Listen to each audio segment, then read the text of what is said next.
अजून कशी आली ती बरं? नाहीतर सकाळी 6 वाजता आमचा दिवस सुरू होतो आणि मी तिला महामाया का म्हणते हाही तुम्हाला प्रश्न पडला असेल. अहो दिसताना जरी नाजूक साजूक दिसली ना तरी मला पळवण्यात जराही मागे पडत नाही. अशी पळवते की काय विचारू नका.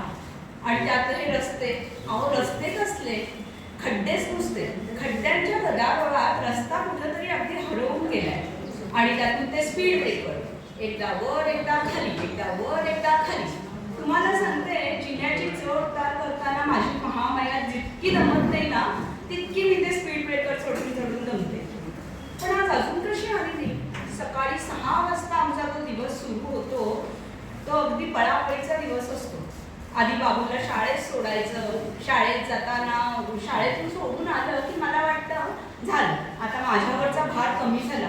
पण कुठचं काय हो की मंडईत दिसते, मंडईत पालेभाज्या, फळभाज्या, फळं, फुलं सगळ्यांचा भार माझ्यावर टाकून स्वतः मात्र अगदी निवांत बसते. मग घरी आलं की आणि मग अशी काही सुसाट वेगाने पळते की काय बघू नका.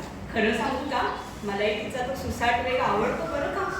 घरी आल्यावर तिचा आवडेपर्यंत जरा काहीतरी विश्रांती, तरी माझ्या डिकीत म्हणजे पोटात जरा गोळा असतोच की तिचा नवरोबा नाही तर तिची एखादी मैत्रीण म्हणते जरा तुझी गाडी दे ना मी माझं काम करून येते. आणि वर म्हणते कशी तुझी छोटीशी गाडी बरी पडते ग पार्क करायला. झालं दुपारी 12 वाजता ती मुलाला आणायला येते तेव्हा स्वतः अगदी सनकोट गॉगल बिगर घालून येते आणि मी मात्र उन्हातच हो. तशी सावलीत लावलेली असते मला पण तरी पण ऊन लागतच ना. आणि पावसाळ्यात तर काय विचारूच नका, काय तो चिखल काय तो राडा. शाळेतून येताना बाबू इतका दंगा करत असतो ना पण असं वाटतं लेकरू माझ्या अगदी अंगाखांद्यावर उड्याच मारतो. कुठे या मुलांना वेळ असतो. सकाळी 6 वाजता शाळेत निम्मा पेंगतच जातो आमचा बाबू. संध्याकाळी बाबूचा क्लासमधनं आणायला क्लासमध्ये सोडायला जाताना त्याला क्लासला सोडलं की आमची महामाया सुद्धा कसल्या तरी क्लासला जाते बरं का. जरा सुद्धा निवांत म्हणून बसत नाही. मला कुठेतरी कोपऱ्यात उभी करते, तशी स्वच्छ जागा बघते माझ्यासाठी. पण तुम्ही मला सांगा लोकांना काही शिस्त आहे का हो. साईड स्टँडवर जरी उभी असले तरी त्याच्यावर बसतात, ओरखडे काढतात, कुशनवर ब्लेड सुद्धा मारतात. काय करावं या लोकांचं. आणि धूळ 2 तासात इतकी धूळ अंगावर साचते की काय विचारू नका. पण त्या बाबतीत आमची महामाया अगदी छान आहे बरं का.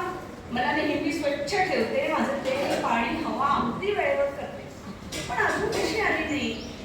तुम्हाला सांगू का मी तिला किती बोल लावले ना तरी तिच्याशिवाय मला अजिबात चैन पडत नाही. गुणाची आहे माझी महामाया. अरे ही इकडेच येते आणि हे काय हिच्या हातात एवढे फुलं फुगे, काय प्रकार काय. अहो पाहिलं का तुम्ही काय चालले ते. तिने मला छान फुलं फुगे घातले, नटवले आणि ती आता मला स्पर्धेला घेऊन चालले. माझी सुंदर सखी स्पर्धा. आणि बाबूला ती काय सांगते ऐकलं का तुम्ही की ही स्कूटी आहे म्हणून आपण खूप खुश आहोत, आपण सगळीकडे अगदी वेळेवर पोहोचतो असं सांगते. आणि हिच्या हातात ही पाटी कसली आणि त्याच्यावर काय लिहिलंय. अहो त्या पाटीवर तिने लिहिलंय माझी प्रिय छकुली. अहो ती मला छकुली म्हणते आणि मी मात्र तिला महामाया म्हणते. पण मी तिला महामायाच म्हणणार, माझी गुणाची महामाया. आता सुंदर सखी स्पर्धेत जातो आणि नंबर मिळवूनच येतो.